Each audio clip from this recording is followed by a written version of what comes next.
Muli, O Diyos, samahan niyo po kami sa aming simpleng pag-aaral at sa aming maikling pag-aaral sa hapon na ito.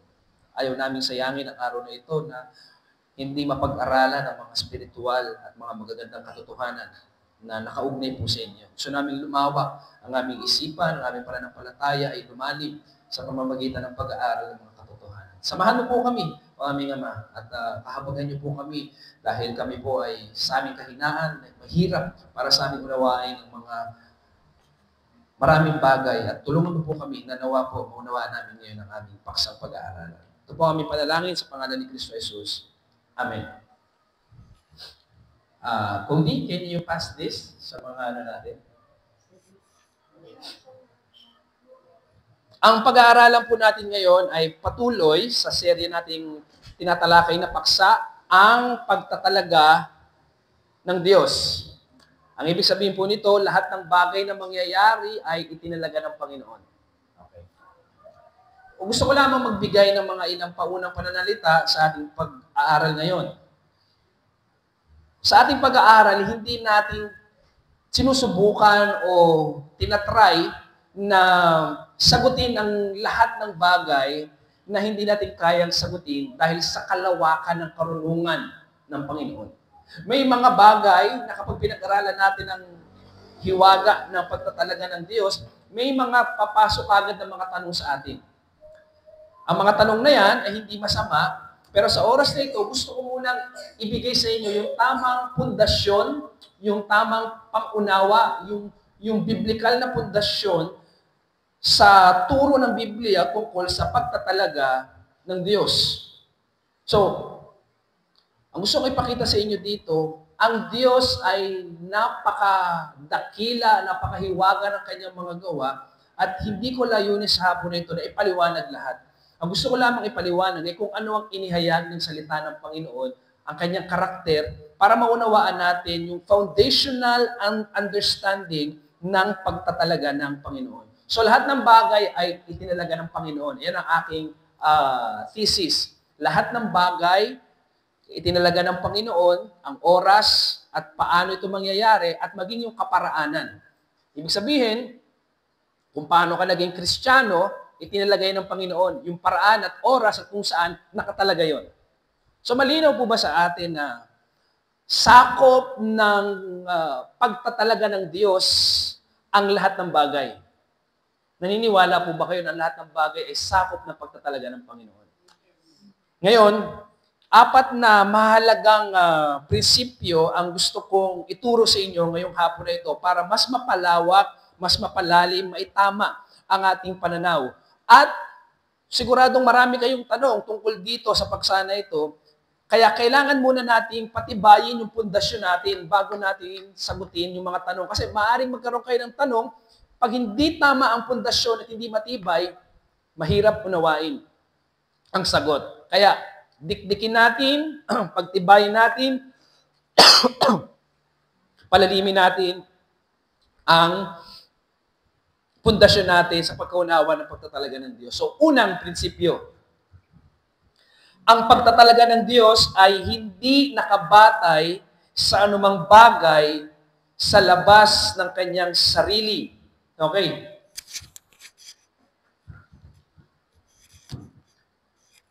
Ito ang Diyos. Ang Diyos ay nagtalaga, yung bilog na yan ang Diyos. At sabihin natin, maglagay tayo ng mga, pero wala namang ganito talaga, pero for the sake of illustration, maglagay tayo ng mga bagay. Star, square, yan. Yan, maglagay tayo. Sabihin na natin, pero wala namang ganito, no? May mga bagay na nakapalibot sa Diyos.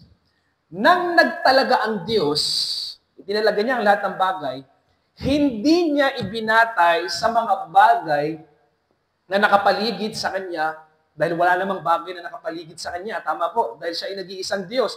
Siya lamang ang umiiral. Bago pa nilikha ng Diyos ang langit at lupa, walang umiiral kung hindi ang Diyos lamang. Ang Diyos lamang ang nag-exist. So, nagtalaga ang Diyos, itinalaga niya ang lahat ng bagay, batay sa Kanyang sarili lamang. Ano ang batayan ng Kanyang pagtatalaga? Sarili niyang kalooban. Sarili lamang niya. Ang kanyang dekreto o ang kanyang pagtatalaga ay hindi nakasalalay sa panlabas na kalagayan, kilos ng tao o anumang pangangailangan na labas ng kanyang sariling kalikasan.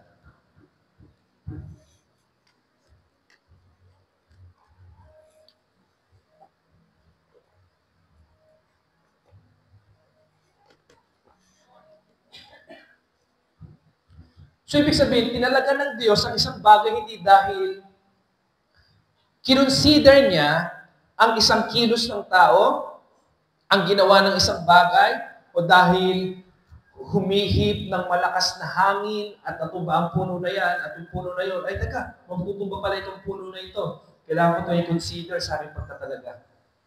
Ibig sabihin, ang gusto kong makita po ninyo dito, na ang Diyos ay nagtalaga, wala siyang kinonsider na ibang bagay labas sa kanyang sarili.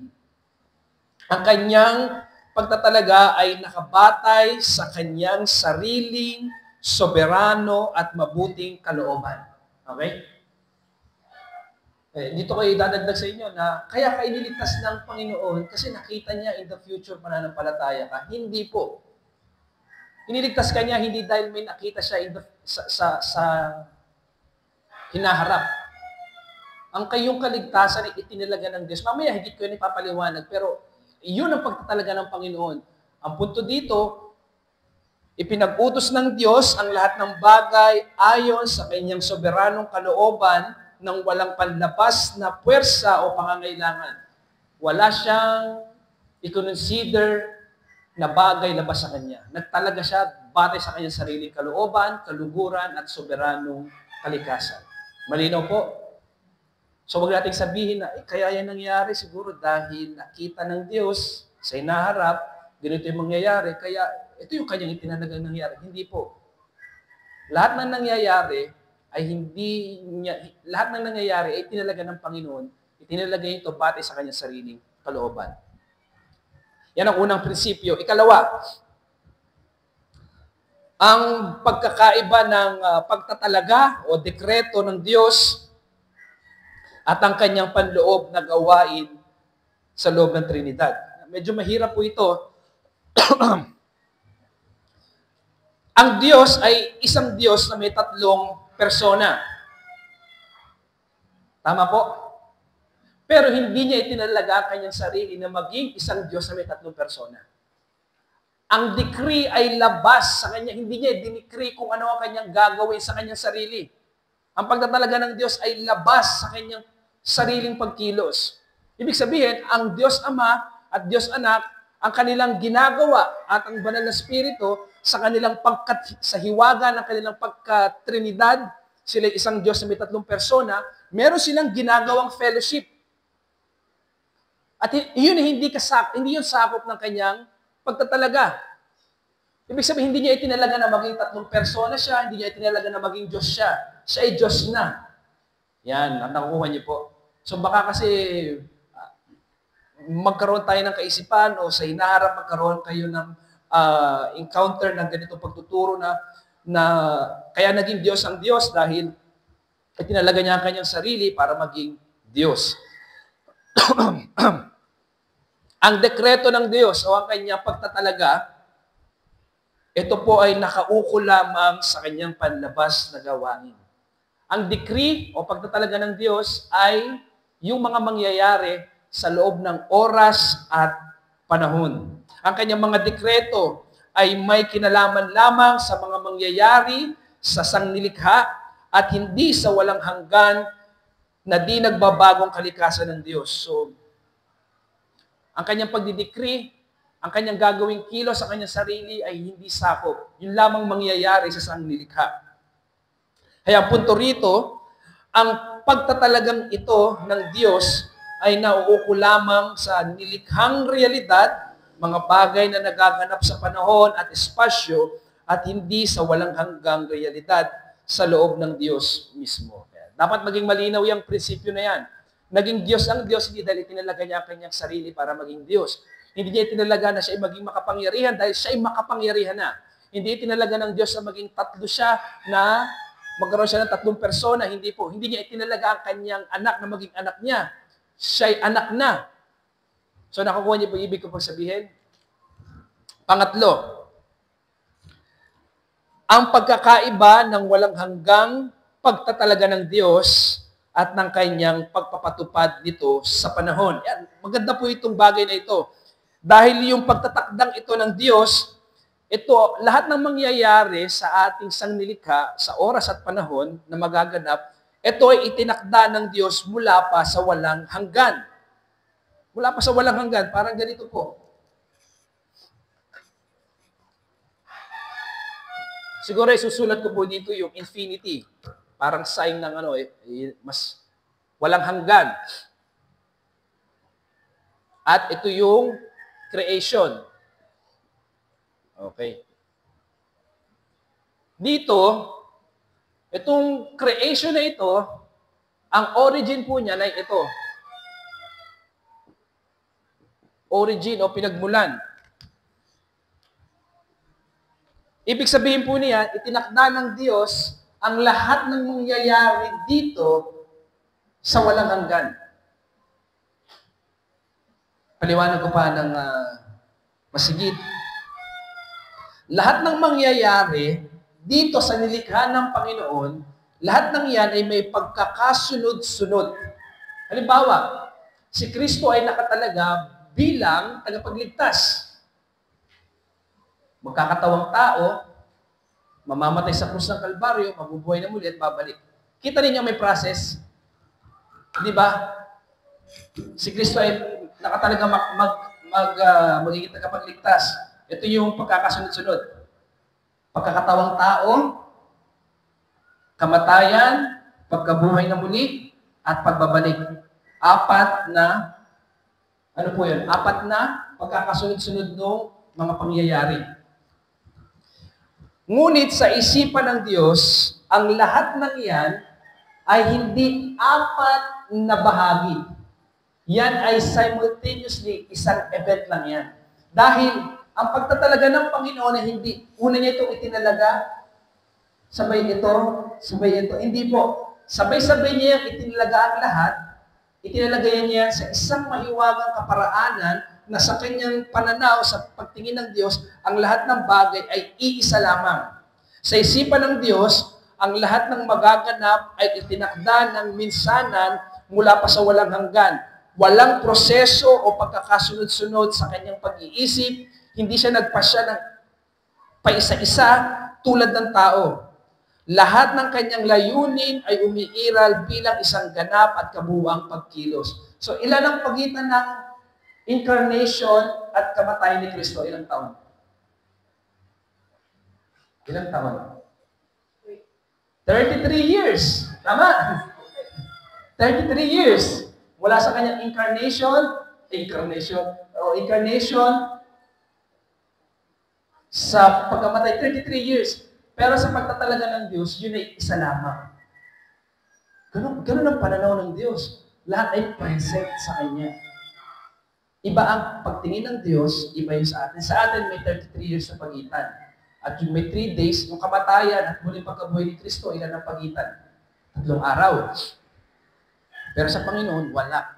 Yun ay isang buong pagtingin ng ating Panginoon. Dahil, ang pagtatalaga ng Diyos ay may pagkakaisa. Dahil ang pagtatalaga ng Diyos ay walang hanggan at hindi nagbabago, hindi ito serye ng pagkakahiwa-hiwalay na pagpapasya na parang nagpasya siya ngayon, ito muna ang aking itatalaga. Lahat ito ay sabay-sabay niyang itinilaga, may pagkakaisa, pero pag nangyari, may proseso. Yan. Kaya, ito, itinalaga ito ng Panginoon, mangyari ito na meron itong pagkakaisa. Pero sa kaganapan, ito ay may proseso na incarnation, 33 years, death, resurrection, ang pagitan ay 3 days. Ang kanyang pagbabalik, hindi natin alam kung ilang taon ito mangyayari. At kung titingnan natin, yan lahat ng yan ay isang decree lamang ng Panginoon. Hindi natin sinabing, so itong 4 na event na to, 4 na decree. Tama bang sabihin niyo na 4 na decree? Hindi. Isang decree lamang to dahil kapag binanggit ang pagtatalaga ng Diyos, ang ginagamit na salita dyan ay layunin o kalooban ng Panginoon. Pinapatunayan ito ng kasulatan na sa paggamit ng iisang salita at tinutukoy nito na ang pagtatalaga ng Diyos ay in a singular word. Hindi purposes, purpose. Hindi mga layunin, kundi layunin. Okay? So, yan ang mga pundasyong pananaw sa pagkaunawa ng pagtatalaga ng ating Panginoon. Ngayon, ika-4. Ang kaalaman ng Diyos sa hinaharap ay nakabatay sa kanyang pagtatalaga o dekreto. Burahin natin ito.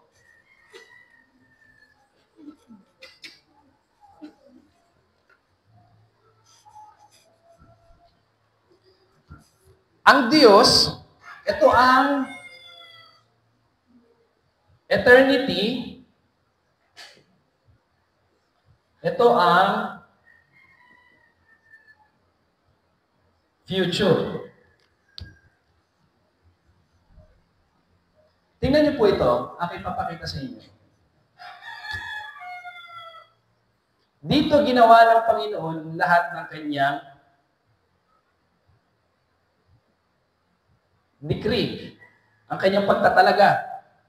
So, ibig sabihin, lahat ng mangyayari dito ay dahil dito. Okay? Nakukuha niyo po yung ibig ko sabihin. Ngayon, walang mangyayari sa future na hindi tinalaga ng Diyos.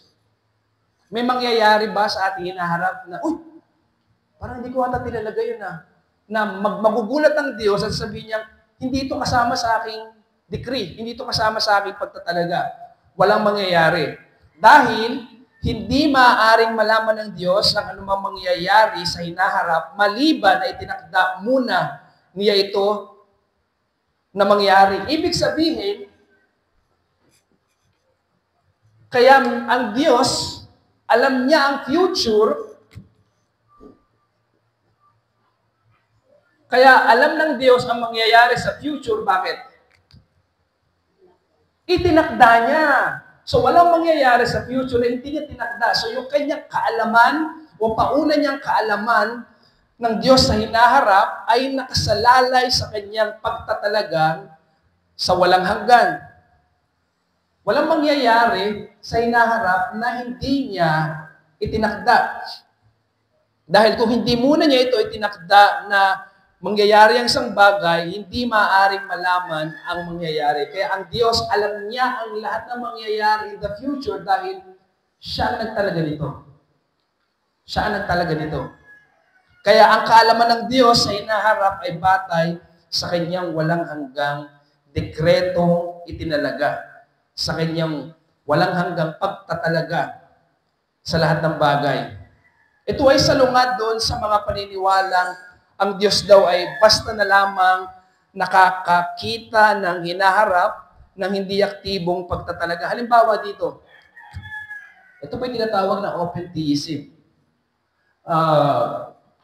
Narito ang Diyos sa walang hanggan, kaya daw niya nalaman ang mangyayari in the future kasi sinilip niya. Tingnan niyo yung statement ko. Tingnan niyo yung kanilang sinasabi. Sa future daw, nakita ng Diyos ang mangyayari sa future, sinilip ng Diyos, kaya nakakagawa siya ng tamang desisyon. Mali po yun. Hindi niya sinilip ang future. Dahil, pakinggan niyo po ito, kung hindi niya tinalaga ang mangyayari sa future, walang mangyayari. Hindi niya sinilip ang future. Itinalaga niya ang mangyayari sa future. Halimbawa yung iba, sinasabi ng iba, sinilip ng Diyos ang hinaharap at nakita ng Diyos na ikaw ay mananampalataya. So, ibig sabihin, ang pagliligtas ng Diyos ay nakabatay sa iyong kilos. Mali. Hindi sinilip ng Diyos na ikaw ay mananampalataya. Sa biblikal na pananaw, hindi niya sinilip. Kung hindi, kaya ka nanampalataya ay dahil ito'y itinalaga ng Diyos na ikaw ay maligtas. Hindi dahil sinilip niya. Dahil kung hindi niya itinalaga ang isang bagay sa hinaharap, wala siyang masisilip. Anak ko ibig ko sabihin, kapag hindi nagtalaga ang Diyos ng isang bagay na mangyayari sa hinaharap, walang hinaharap. Sa palagay niyo ba may hinaharap na may future creation ba kung hindi nagtalaga ang Diyos na magkaroon ng creation?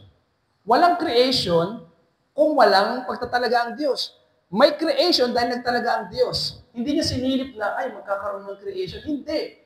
Dahil unless na una, magtalaga ang Diyos, may future. Pero pag hindi nagtalaga ang Diyos ng mga bagay na mangyayari, walang masisilip ang Diyos na future. Kaya mali yung sabihin na sumilip ang Diyos, na ang Diyos ay masusurprise. Walang uncertainty sa Panginoon. Walang bagay na hindi tiyak sa Panginoon. Lahat ng bagay ay tiyak dahil lahat ng bagay ay Kanyang itinalaga. Okay? Ngayon, bilang konklusyon o aplikasyon, dapat nating tingnan ang mga katotohanan ito. Una, na pagtitiwala sa soberanya o soberano ng Diyos sa lahat ng pangyayari. Ang una natin tingnan dito, yung pagkasoberano ng Diyos sa lahat ng pangyayari. Dahil ang mga pagtatalaga ng Diyos ay hindi nakabatay sa anumang bagay sa labas ng kanyang sarili, mga kapatid, ito ang ating comfort. Maaari tayo magtiwala na ang kanyang mga plano ay perpekto at hindi nakadepende sa pagkakamali ng tao o anumang panlabas na kondisyon. Ang plano ng Diyos ng pagliligtas ay hindi nakabatay o nakakondisyon sa ating kilos o mangyayari sa hinaharap. Kanina nagtatanong sa akin si Brother Tommy about assurance of salvation at ito yung isa kong isasagot kung ang kausap ko ay medyo theologically, kinakausap niya ako, ito sasabihin ko sa kanya na sa pagtatalaga ng Diyos, lahat ay mangyayari hindi batay sa kilos, desisyon ng tao, kung hindi ito'y batay sa itinalagang mangyayari ng Panginoon. Hindi nakadepende sa sino mang tao, nakadepende sa kanyang itinalaga. So, ibig sabihin, dapat tayo magtiwala. Tumatawag ito sa atin na lubos na pagtiwalaan ang soberanong Diyos sa lahat ng pangyayari. Masakit man ito o hindi. Tama po? Pangalawa, pagsamba sa Diyos dahil sa kung sino siya, hindi lamang dahil sa kanyang ginawa. Nakamamangha dahil walang mangyayari sa hinaharap na hindi tinalaga ng Diyos. Alam niyo, nakakamangha doon dahil kaya niya itong gawin dahil sa kung sino siya. So, ang nakamamangha dito na dapat sambahin natin ang Diyos, hindi lamang sa kanyang ginawa, kundi dahil sa kung sino siya. Dahil yung kanyang mga ginawa, yung kanyang pagtatalaga sa hinaharap, nagpapatotoo ng kanyang kadakilaan. Kaya niya magtalaga ng mangyayari sa hinaharap at mangyayari yon dahil siya'y makapangyarihan. Mangyayari yon dahil siya'y tapat at hindi nagbabago. So, sambahin natin, kamanghaan natin ang Diyos, hindi lamang sa kanyang ginawa, kundi dahil sa kung sino siya. Dahil nakabatay ang kanyang gawa sa kung sino ang Diyos. Ikatlo, matutong maghintay at magtiwala sa oras ng Diyos. Mga kapatid, sabi ko po sa inyo, sa Panginoon, lahat ay present. Hindi yan parang may past, present, future, first, second, third. Sa Kanya yan ay isang present lamang. Dito dapat tayo matuto na dahil ang pagtatalagang ito ng ating Panginoon ay buo, mula pa sa walang hanggan, sinasakatuparan ng Panginoon ang lahat ng bagay batay sa Kanyang sariling kalooban. So, ang ibig sabihin, manalangin tayo, Panginoon, sa oras na ito, hindi ko alam, ako ay mayroong plano. Pero mayroong kang layunin na itinalaga mo na mula pa nung una. Tulungan mo ako at samahan mo ako na makapag-desisyon ng tama. Kaya lagi natin pangungunahan na, Panginoon, meron kang higit na plano at meron kang mga itinalagang bagay. Turuan mo ako na magtiwala sa iyo. Turuan mo ako maghintay sa pamamaraan mo. Turuan mo ako maghintay sa mga plano mong itinalagang mangyari sa kanyang panahon at kaparaanan. Kahit hindi pa natin nakikita ang katuparan ng kanyang plano, dapat tayo magtiwala na siya ay kumikilos ayon sa kanyang itinakdang oras. And panghuli, katiyakan sa plano ng Diyos ay para sa ating buhay. Mga kapatid, hindi ka mawawala. Dahil ang batayan ng aking kaligtasan ay una sa katapatan ng Diyos dahil kung ito'y kanyang itinalaga at siya Diyos na hindi nagbabago at makapangyarihan, anuman ang kanyang mabuting plano sa akin, mangyayari ito sa aking buhay. Ang batayan dito ay ang kanyang pagtatalaga. Dahil ang kaalaman ng Diyos sa hinaharap ay batay sa kanyang dekreto o pagtatalaga mula pa sa walang hanggan, walang anumang bagay sa ating buhay ang nagkataon lamang. So ang buhay po ay mali ng sinabi ni sino ba to? Si Kuya Kim na ang buhay ay weather lang, hindi po. Ang buhay po ay hindi weather lang, may soberanong namamahala. Bawat detalye ng ating buhay ay itinakda at alam na ng Diyos, kaya ang ating kinabukasan ay siguradong nasa kanyang kamay. Mga kapatid, bukas may gera, may tagutong, may salot. Mabigat ang ating kakaharapin, hinaharap, at hindi natin alam kung anong pwede mangyari. Pero isang bagay masasabi ko sa inyo, ano man ang mangyari, sa huli, matutupad ang itinakdang plano ng Diyos para sa buhay mo. Ganun ka makapangyarihan ang pagtatalaga ng Diyos.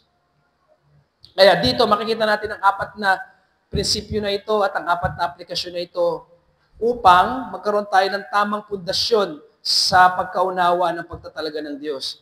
Una, ang pagtatalaga ng Diyos ay hindi nakabatay sa anumang bagay labas sa Kanya. Wala siyang external consideration.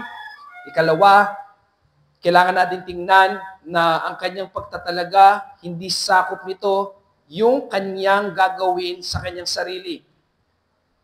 Hindi niya tinalaga na siya maging isang Diyos na may 3 persona. At ikatlo, yung pagkakaiba ng walang hanggan at pagtatalaga ng Diyos at ang kanyang pagpapatupad. Sa Diyos, lahat ay present, subalit sa execution, may process. At yung panghuli, ang kaalaman ng Diyos sa hinaharap ay nakabatay sa kanyang dekreto. Ang Diyos ay hindi sumisilip sa hinaharap. Kaya may hinaharap